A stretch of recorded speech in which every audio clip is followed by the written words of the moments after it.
Hello বন্ধুরা, আমি সুমাইয়া। আজকে আমি সকালে কলেজে যাওয়ার পথে ভাবলাম রাজশাহী শহরে কেমন কুয়াশা ও ঠান্ডা পড়ে সেটা আপনাদের দেখাবো। আমরা মোটামুটি সবাই জানি যে রাজশাহী অঞ্চলে ঠান্ডা বেশি পড়ে, আর জানুয়ারি মাসে ঠান্ডার মাত্রাটা থাকে অনেক বেশি।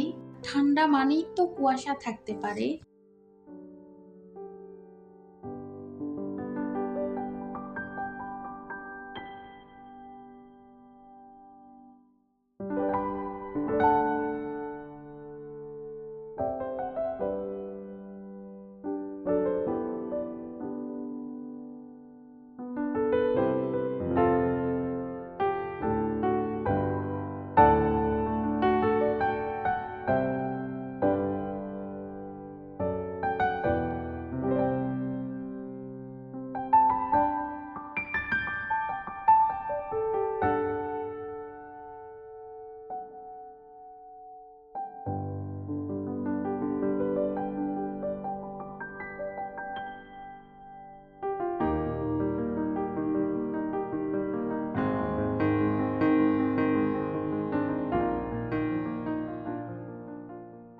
এছাড়া আমার কুয়াশাতে বেড়াতে অনেক ভালো লাগে, তাই এই শীতের সকালে উঠে কলেজে যাওয়ার পথে স্মৃতিগুলো আপনাদের সাথে শেয়ার করলাম।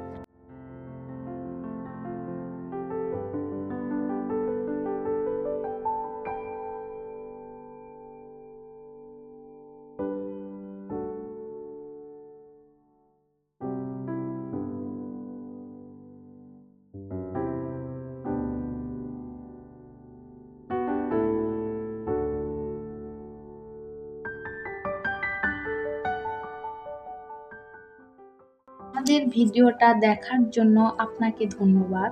আমাদের ভিডিওটা ভালো লাগলে লাইক, কমেন্ট ও সাবস্ক্রাইব করতে ভুলবেন না।